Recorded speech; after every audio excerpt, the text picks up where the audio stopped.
And there is little doubt that some in Merseyside will continue to wonder from now until the last weekend in May, and possibly beyond, whether Jurgen Klopp's men might well have put the title to bed with victory over Manchester City at the Etihad on January 3rd.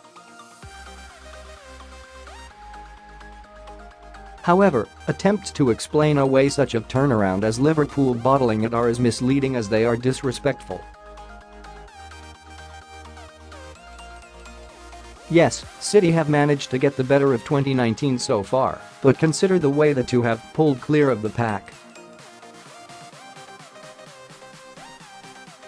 On January 1st, Liverpool led City by 7 points with 2 back to Spurs in third.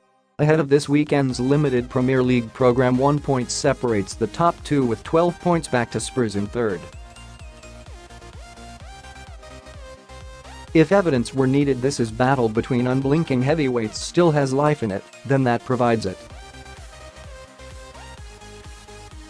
What has happened then? City have undoubtedly hit the afterburners in respect of goals scored.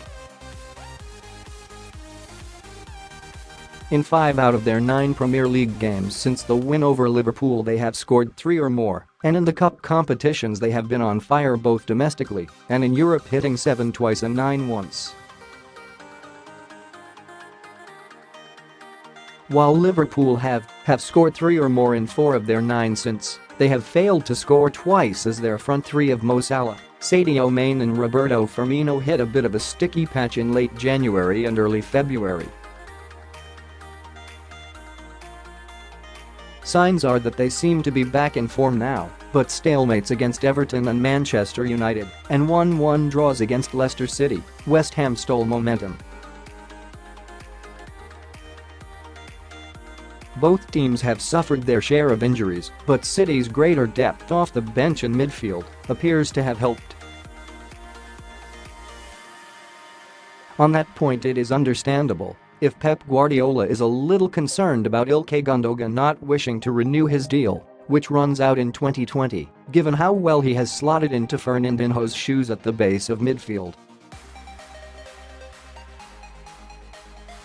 On the whole, City's interchangeable personnel has seemed a little more well-oiled than Liverpool's, with every player able to replicate the attacking 4-3-3 system. At Anfield, Fabinho has been excellent as a Jordan Henderson replacement or makeshift centre-half, but Naby Keita has been in and out, and Xherdan Shaqiri alters the way Liverpool play a little too much for comfort. The latter is a terrific impact sub, but not a starter that Klopp appears happy to name in his eye.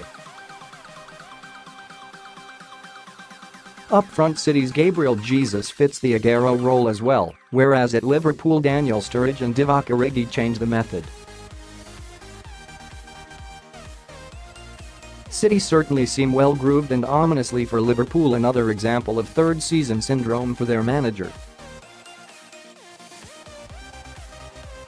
In his third year in charge at Bayern Munich in Germany following his breakthrough at Barcelona, the Bundesliga outfit played some of the best football seen in Europe since Guardiola's time at the Nou Camp.